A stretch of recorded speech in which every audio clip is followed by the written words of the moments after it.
So, I'm Tom from Fandabi Dozi, and in this video I'm working together with DD Hammocks. I'm in the winter wonderland of Central Highlands of Scotland near Loch Ness, and in this video I'm going to cover some camp placement, some fire lighting skills, as well as some other bushcrafty stuff. So let's get started.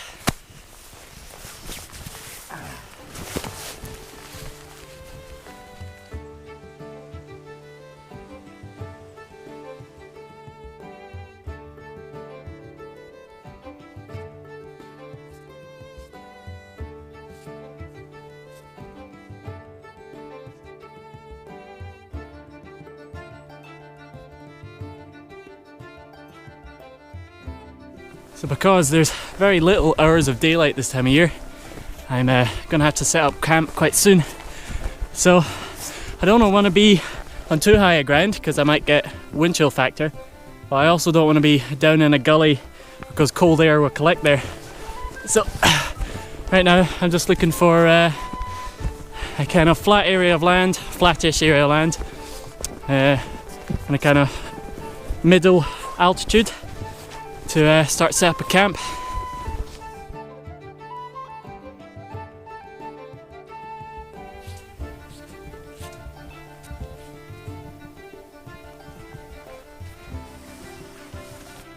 So this seems like an alright place to set up my hammock.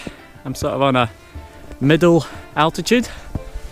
There's nothing that is gonna fall my head in the middle of the night.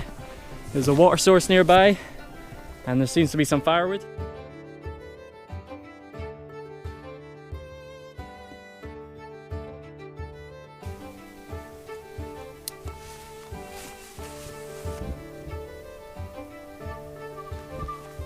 So that's me finished setting up camp.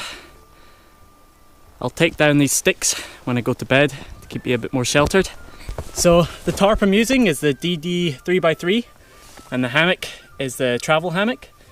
I've had both of them for a couple of years and I've had no problems. But this is probably going to be the coldest I've ever slept out in a hammock. So this is my new toy, and this is the DD Underblanket, and it clips on underneath your hammock and creates a pocket of air to keep you a bit warmer at night. This is rated down to -5, and apparently tonight it might get down to -5, so I think it'll be a good test. As well as this, I've also got a thick down sleeping bag, so fingers crossed I'll be nice and cozy. So when you want to light a fire in wet and cold conditions, it's always good to keep an eye out for dead or fallen conifer trees. So basically, the resin of conifer trees is very flammable. And when the tree dies, the resin will flow down with gravity and collect in certain areas, like this joint of the branch here. You can then isolate the wood that's soaked in the resin, and this is called fat wood or resin wood.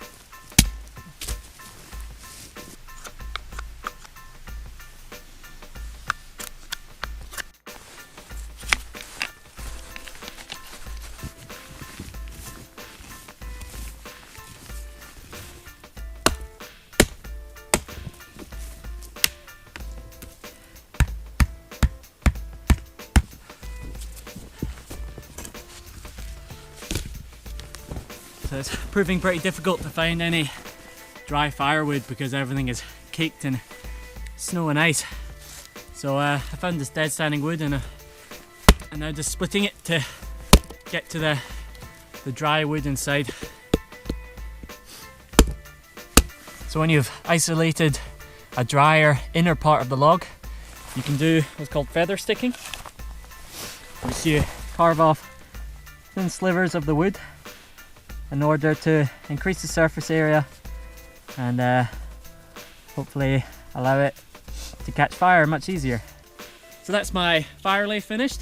I've dug away the turf on top and put that aside, so I'm going to bury it and hide my fireplace tomorrow, and then just put some split sticks at the bottom of the fire lay to protect my fire from the cold white ground when I start it off. This is just a small reflector wall to bounce back some of the heat towards me. So let's try to light fire. It's gonna get dark soon. So this is some of the fat wood I harvested earlier.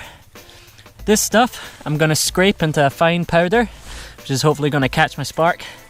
Then I have a few extra bits that I loosely feather sticked, and hopefully that will extend my burn time and allow my slightly wetter tinder material to catch fire. So once you have a pile of fat wood dust about the size of a pound coin, that should be enough to try hit it with your ferro rod.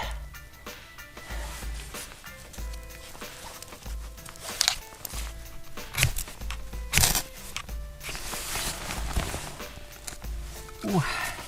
See that black smoke go?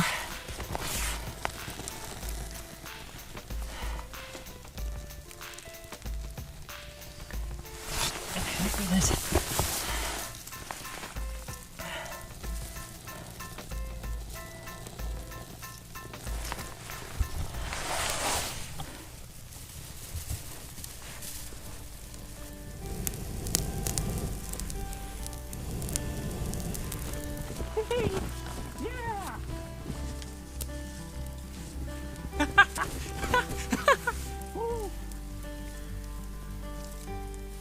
Mona!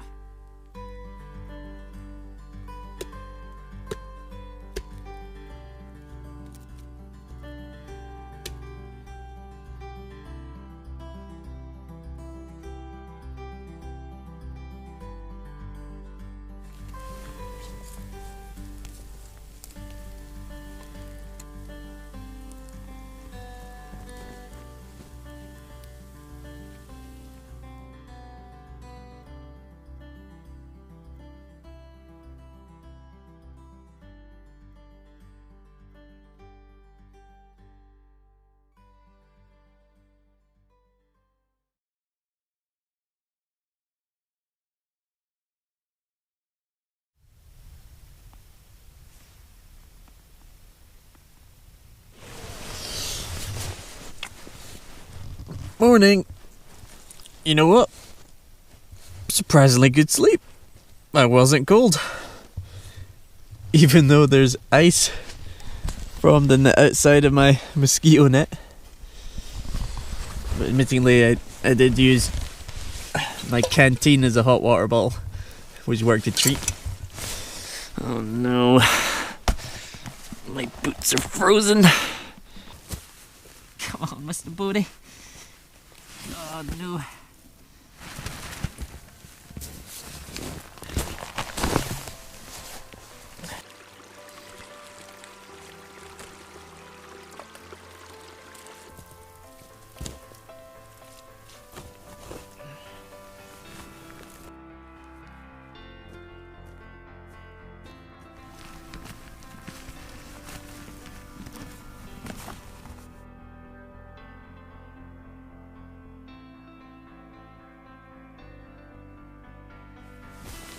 So it's an absolutely glorious winter morning, but I'm afraid I need to go home now. Big thanks to DD Hammocks for helping me out in this video. Thanks to everyone who watched, and I hope you enjoy it. And I'll be back with another video as soon as I can. Cheerio!